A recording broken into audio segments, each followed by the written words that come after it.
Hey, you got Fox here. Today I'm going to do a video on the best settings to use in MLB The Show 18. Now, a lot of these will be personal opinions and how I kind of like to play the game. I'll try and go over that, but basically it's in the options menu. So we'll go to user settings here.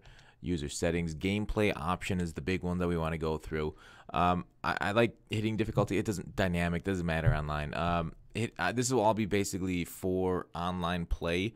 Offline stuff, I'll go through a little bit of it, but this is kind of focus you towards head-to-head play, maybe against the CPU2 and Diamond Dynasty and that kind of stuff. All right, hitting interface, I like zone better. Directional, people say you can't hit as well.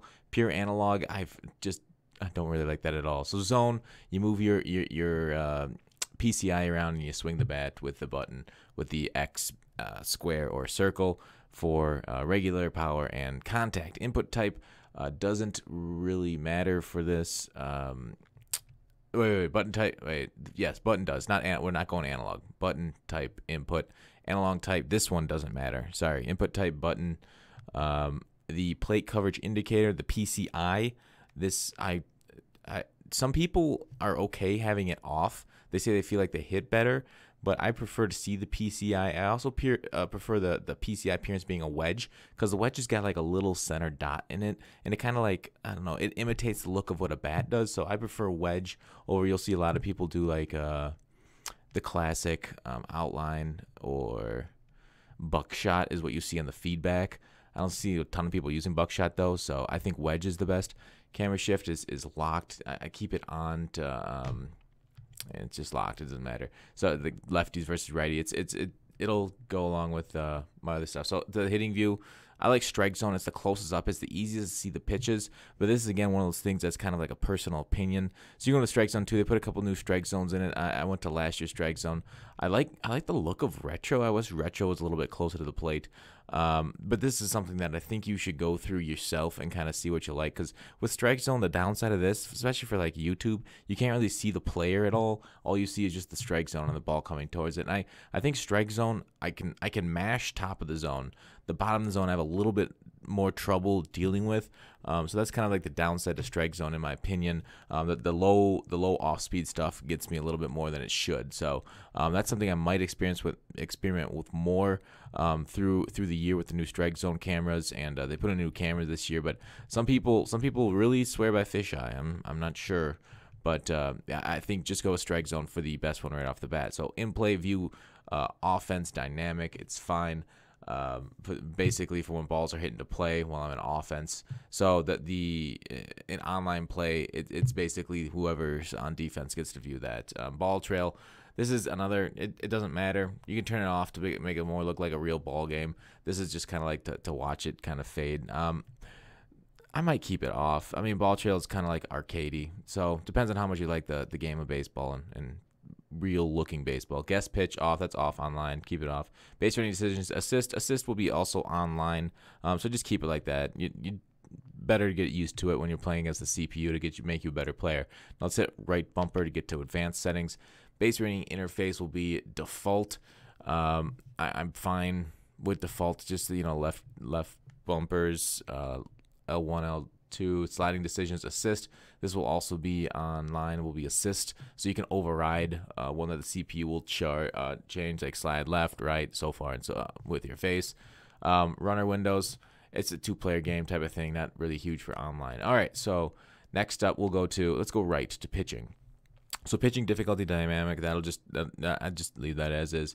Pitching interface, I prefer the analog for pitching, especially last year. This year I've only played a little bit, but if you I feel like you have more control with analog than any of the other pitching interfaces. The pulse, the meter. The meter is kind of like X is more timing based. Pulse is also a little timing based, I guess, true. And then classic just hit the X button. But if you're pure analog, because you use your right analog stick, you go back, you go forward, feels like you have more, you try and match it up that way. It feels you have more control.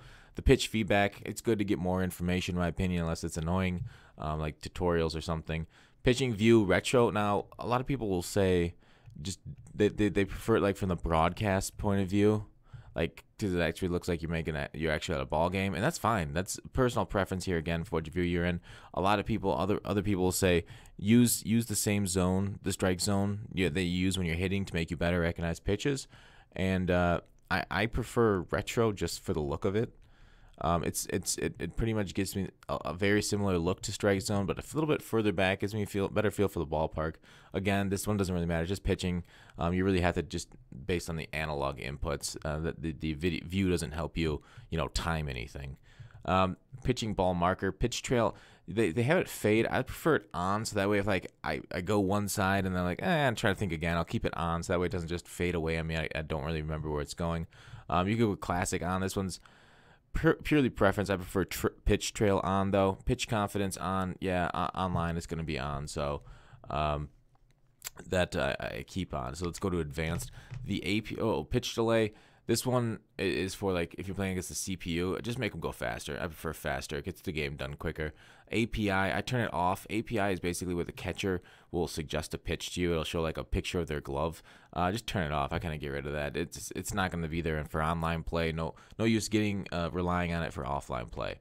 All right, fielding. I prefer button accuracy over anything else. A lot of them has buttons and button accuracy. It feels like you have more control on the accuracy. If you can time it, you can really zing the ball over there if you get good at it. So I would just do button accuracy.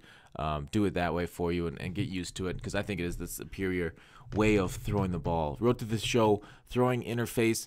This I'm not huge into Road to the Show. This is something I think Showtime's the coolest one because like a Max Payne type of slowdown. Throwing, so I just keep it there. Throwing meter on. Yeah, you want to get more information. Throwing difficulty. This will change depending on whatever you do, but I think veteran's fine. Just keep the throwing difficulty on veteran. Fielding decisions assist, the same assist that will be online. Keep it there. Basically, they'll break on the ball for you, but then you'll have to take over for them right after that. So that's great. Throwing decision. I don't want the CPU throwing for me. I want to make the decisions myself. Keep it off. And then it says, obviously, above online play, the game will automatically be set to off. In-play view defense, sure, medium's fine. Again, another personal preference stuff for how you like to view things. Retro, broadcast, medium, whatever. Throw canceling, I turn this on so that way if I hit a button, I can quickly like hit left L1 or another base to cancel it. L1 is generally the cancel, so that way like if they try to take another base on me and I threw it to the wrong spot or make a bad decision, I can cancel my throw and throw it. I think this is very important to turn on. Sorry if I'm going very fast with my words. One button dive jump. Last year I had it off. I think turning it on is fine. You can hit either you can hit the right bumper, R1, RB, and then it'll do either one of them. Yeah, I think the computer will be smart enough to decide, but I will test it out this year, and if that changes, then I will let you know somewhere. Twitter maybe. Follow me on Twitter then. Catch position indicator on. Basically, it just shows you where the ball's landing, right? That's super important. Defensive shift auto. Defensive shifts, as you've seen, they've taken over MLB. Let the MLB advanced stats flow through you. Let the computer take care of it. I mean, if you really want to get deep into the game, you can go manual. I prefer kind of like just focusing on what I need to do, what the pitches I execute. So I just let the computer take care of it for me. Of course, if you're a very advanced player, you can switch that to manual. All right, so yeah, we're on. That's basic. We went through that. General strike zone on. Yeah, I like to see where the strike zone is. You can get a general feel of it for the vibrations. Hot zone pitching preview. So, like, you can keep it on, always preview to always see their hot zones, but the hot zones are kind of like, they mean something, but I think as a pitcher, you kind of want to execute more than you have to be afraid of their hot zones. Like, if people will pick up patterns, and if you're pitching straight to their hot zones every time or their cold zones, they'll pick up in that, like advanced players will. So just kind of, it's a good to know information, but not something that I want to keep focusing on. So I just go pitching preview there.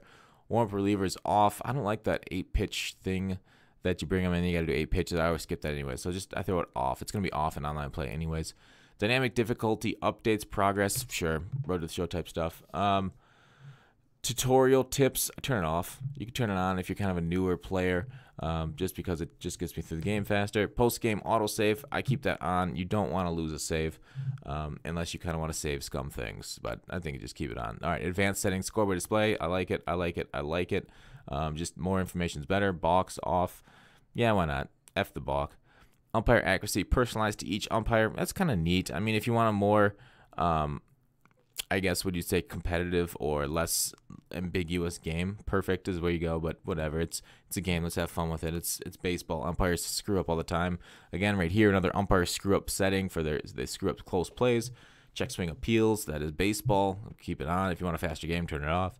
Injuries on. Why not? This is more for like franchise stuff. Or I guess you have injuries during games and online, but that's on anyways.